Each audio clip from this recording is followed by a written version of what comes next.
दोस्तों, संसद के अंदर राहुल गांधी ने जो अपना भाषण दिया था उसमें एक खास बात कही थी। खास बात यह है कि भारतीय जनता पार्टी से कांग्रेस नहीं डरती, बल्कि कांग्रेस से बीजेपी डरती है। और इसका सबूत किसी और ने नहीं, बल्कि खुद भारतीय जनता पार्टी ने, मोदी सरकार ने और तो और स्पीकर महोदय ने आगे आकर दे दिया है। जी हां, एक बार फिर से अपने इस कार्यकाल के दौरान जब से नेता प्रतिपक्ष बने हैं राहुल गांधी, एक बार फिर से उन्होंने एक पोस्टर को लहरा दिया। याद है, पिछली दफा एक पोस्टर लहराया था, अचानक से कोर्ट का एक आदेश आया, सजा दी गई, यही ओम बिरला थे, फौरन ही राहुल गांधी की संसद सदस्यता छीन ली गई, मकान छीन लिया गया। वो बात अलग है, जब सुप्रीम कोर्ट ने ना कान मरोड़ा तो उसके बाद पूरे सम्मान के साथ राहुल गांधी की संसद सदस्यता और उनका सरकारी आवास लौटाना पड़ा था। अब वही है, एक पोस्टर फिर से लहराया गया है, लेकिन इस बात को लेकर सरकार इस तरह से थर-थर कांपने लगी है कि अब डर की वजह से राहुल गांधी की कही हुई बातों को रिकॉर्ड से हटाने पर तुली हुई है। क्यों? क्योंकि बीजेपी की, क्योंकि मोदी जी की, क्योंकि अमित शाह बाबू की सारी सच्चाई को परोस कर रख दिया था। नमस्कार, मैं हूं प्राज्वल गौतम और आप देख रहे हैं टाइम्स एक्सप्रेस। जिस वक्त ये कार्रवाई चल रही थी दोस्तों, उस वक्त पूरा देश राहुल गांधी को सुन रहा था। राहुल गांधी ने इस दौरान कई तरह की बातें कही इसमें। अब दिक्कत यह हुई कि मोदी जी उठे, उन्होंने जो राहुल गांधी ने बयान दिया उसको पलट कर रखना चाहते थे। वो दुनिया के सामने ये दिखाना चाहते थे, खासकर देश के आगे, कि भाई हिंदुओं को कितना अपमानित करते हैं राहुल गांधी। लेकिन ये वाला दाव मोदी जी का उल्टा पड़ गया। पिछले वीडियो में मैंने आपको दिखाया था किस तरीके से झूठ परोसने का काम इस देश के प्रधानमंत्री ने संसद के अंदर कर दिया, जबकि थोड़ी देर पहले राहुल गांधी ने एक बात बोली थी। पूरी की पूरी सरकार हिल गई। कौन कौन उठा? मोदी जी उठे, एक बार अमित शाह बाबू उठे, दो बार संरक्षण मांगने लगे हाथ जोड़कर कि संरक्षण दीजिए, स्पीकर महोदय संरक्षण दीजिए, पिछली बार दिया था ना आपने, सारा विपक्ष फिकवा दिया था, इस बार भी कुछ करिए। राजनाथ सिंह करने लगे, भूपेंद्र यादव, किरण रिजिजू, यानी पूरी की पूरी कैबिनेट आ गई थी कि भाई कैसे भी करके राहुल गांधी को शांत करा लीजिए। ये तो परतों पर परतें उधेड़े जा रहे हैं। और अब इसी दौरान राहुल गांधी ने एक पोस्टर लहराया था। दरअसल वो पोस्टर था भगवान शिव का। जी हाँ, मैं सनातनी हूं, भगवान शिव का था। और उनको लेकर उन्होंने जो बात कही उससे मैं मेरा धर्म, मेरी भावनाएं, मेरी आस्था आहत नहीं हुई है। क्योंकि मेरे इष्ट देव के जो जयकारा है उसे नारे में तब्दील करने का काम इन्हीं लोगों ने किया है। जय श्री राम के नारे, जयकारे से मुझे शांति मिलती है, लेकिन जब वो नारा में तब्दील होता है तो डराता है। वही बात कह रहे थे वो, राहुल गांधी ने यही बात कही कि हिंदू कभी हिंसा नहीं करता, कभी नफरत नहीं बांटता, लेकिन बीजेपी ने हिंदुओं के नाम पर यह नफरत फैलाने का धंधा शुरू किया।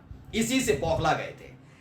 इस दौरान मोदी जी ने कुछ बात बोली थी, लेकिन क्या क्या हुआ देखिए। अब देखिए क्या हो रहा है, नाम पढ़ते जाइए, मैं कमेंट भी पढ़कर बता रहा हूं। कुछ कमेंट है, जैसे इसमें एक है गौतम दास। उन्होंने क्या कहा? गौतम दास कहते हैं, I came here to criticise Rahul Gandhi for his Hindu remark. उन्होंने कहा है कि मैं राहुल गांधी के जो बयान उन्होंने हिंदुओं पर दिया था उसके लिए मैं उनकी आलोचना करने के लिए आया था। But now after listening to his full speech, I think we have a brilliant opposition leader which in today's time we need the most. उन्होंने कहा, लेकिन जब मैंने राहुल गांधी का पूरा बयान सुना, क्योंकि बीजेपी आईटी सेल चीजें काट काट कर चलाती रही है, आलू से सोना बनाएंगे, ये किसने कहा था? ये राहुल गांधी ने मोदी जी के संदर्भ में कहा था। लेकिन बीजेपी आईटी सेल इतनी घिनौनी है कि वो बयान काट काट कर चलाती है। यही काम अब किया जा रहा। तो उन्होंने कहा कि जब मैंने पूरा बयान, पूरा भाषण राहुल गांधी का हिंदुओं पर दिया गया सुना, तो उसके बाद मुझे लगता है कि हमें एक नेता प्रतिपक्ष, एक बुद्धिमान नेता प्रतिपक्ष मिला है, जिसकी आज के दौर में बहुत जरूरत थी। Brilliant points to ask, hats off. इन्होंने कहा है कि मैं पहले आलोचना करने आया था, लेकिन अब मैं इनकी तारीफ करके जा रहा हूं, क्योंकि बहुत शानदार तरीके से। एक और है कोई आरटी नाम से, आई एम कट्टर Hindu from Gujarat Vadodara and I will never support BJP again after today.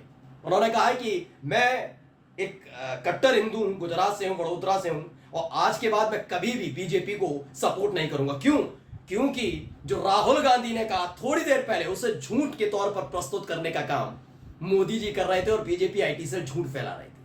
अपने वोटर्स खुद कम कर रहे हैं भैया, ये हालत हो गई है। अब ये क्या यूजर कालिया पेरुमल है, Rahul Gandhi speak 100% true, I am BJP supporter but frankly, पता नहीं क्या क्या, सब ने बहुत ज्यादा आलोचना की। अब देखिए खबर क्या है, इससे इतना ज्यादा बौखला गई कि भाई ऐसा ना हो कि अब ये रिकॉर्ड में रहेगा तो सब सुनेंगे तो राहुल गांधी की फॉलोअर्स बढ़ जाएंगे और कांग्रेस का जनाधार बढ़ जाएगा। जो इनके अपने बीजेपी के सपोर्टर रहे, अंधभक्त टाइप रहे, वो भी अब मोदी जी को छोड़कर राहुल गांधी की प्रशंसा करने में लगे हैं। तो खेल किया गया।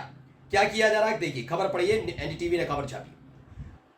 मुझे जो कहना था मैंने कह दिया, वह सच्चाई है। लोकसभा में दिए भाषण के कुछ अंश हटाने पर राहुल गांधी ने बोला है। क्या कहा, पहले मैं बयान भी सुना देता हूं, पहले बयान सुनिए राहुल गांधी। देखिए देखिए, अरे हाथ मत पकड़िए, हाथ छोड़िए आप। अरे राहुल जी बोल रहे हैं भाई, आप बोल रहे हैं। राहुल जी बोल रहे हैं, अरे बोल रहे हैं।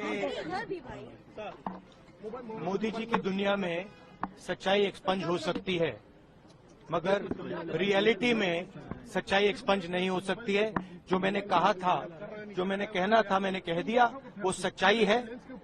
और एक्सपंज करें, जितना करना है करें, सच्चाई सच्चाई होती है। धन्यवाद। तो इन्होंने लिखा भी, एनडीटीवी ने लोकसभा में नेता प्रतिपक्ष राहुल गांधी ने राष्ट्रपति के अभिभाषण पर लाए गए धन्यवाद प्रस्ताव पर चर्चा के दौरान उनके भाषण के कुछ अंशों को कार्रवाई से हटाए जाने पर मंगलवार को कहा कि प्रधानमंत्री नरेंद्र मोदी की दुनिया में सच्चाई एक्सपंज हो सकती है, लेकिन वास्तविकता में ऐसा नहीं हो सकता। एक्सपंज का मतलब होता है हटाई जा सकती है। उन्होंने संसद भवन परिसर में संवाददाताओं से कहा कि मोदी जी की दुनिया में सच्चाई एक्सपंज हो सकती है, नहीं हटाई जा सकती है, लेकिन वास्तविकता में सच्चाई एक्सपंज नहीं हो सकती। जो मुझे कहना था मैंने कह दिया, वह सच्चाई है। जितना एक्सपंज यानी जितना हटाना है हटाते रहिए, एक्सपंज करना है करें, सच्चाई तो सच्चाई होती है।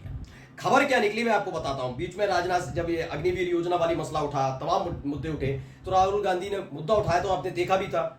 राहुल जब न्याय यात्रा निकल रही थी, उस दौरान तमाम युवा आकर मिल रहे थे, खासतौर पर वो अग्निवीर योजना का ही विरोध कर रहे थे।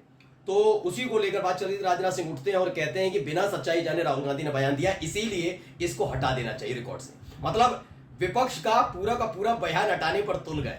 ये हालत हो गई। ये सोचिए ये क्या करते थे, पहले विपक्ष हटाते थे और विपक्ष को भगा नहीं सकते, तो अब उनके बयान हटाए जा रहे हैं। दैनिक जागरण ने खबर छापी, कहने का लोकसभा में दिए राहुल गांधी के भाषण पर चली कैंची, स्पीच से हटाई गई। ये बात है। लोकसभा में विपक्ष के नेता के रूप में राहुल गांधी के पहले भाषण के कई हिस्सों में अल्पसंख्यकों, एनईईटी, नीट विवाद और अग्निपथ योजना समेत विभिन्न मुद्दों को लेकर केंद्र सरकार पर निशाना साधा गया। वहीं अध्यक्ष के आदेश पर संसद के रिकॉर्ड से उनके भाषण के कई अंश हटा दिए गए। हटाए गए हिस्सों में हिंदुओं और पीएम नरेंद्र मोदी, पढ़ लीजिएगा, हिंदुओं, PM Narendra Modi, BJP, RSS समेत अन्य पर उनकी टिप्पणियां शामिल हैं। अब आप खुद समझ लीजिए। फिर कहते हैं स्पीकर महोदय कि नहीं हम तो निष्पक्ष हैं। मोदी के ऊपर कह दिया गया, बीजेपी आरएसएस के लिए कह दिया गया, तो क्यों हटाया जा रहा भैया, ये मुझे बताया जाए। कौन सी ऐसी आपत्तिजनक टिप्पणी कर दी? चलिए आपने हिंदुओं का, क्योंकि हिंदुओं को लेकर बीजेपी माहौल बनाने में जुटी हुई है, गलत खबर पेश कर रही है बीजेपी है, तो मैं जानना चाहता हूं ये बीजेपी आईटी सेल में और लोकसभा के स्पीकर में फर्क क्या रह गया? क्या उन्होंने बयान सुना नहीं? क्या उनको ऐसा आपत्तिजनक लगा? ये तो बताना होगा ना देश को। फिलहाल वो हटाई जा रही है, लेकिन राहुल गांधी ने कहा कि पूरी दुनिया ने, पूरे देश ने हमें सुन लिया है। अब जो हटाना है हटाते रहिए, काटना है काटते रहिए, जो करना है करते रहिए, हमें कोई फर्क पड़ने वाला नहीं है। क्यों फर्क नहीं पड़ने वाला है? क्योंकि जो हमने कहा था, कहना था, कह दिया। और देखा भी ना, मैंने आपको दिखा दिए कमेंट्स। कई तो ऐसे हैं जो बीजेपी के कट्टर समर्थक हुआ करते थे, उन्होंने एक झटके में बीजेपी को छोड़ दिया, क्योंकि उन्होंने लाइव देखा कि आमने सामने बैठकर कितना जबरदस्त झूठ कोई और नहीं, देश के प्रधानमंत्री बोलते हैं। नमस्कार।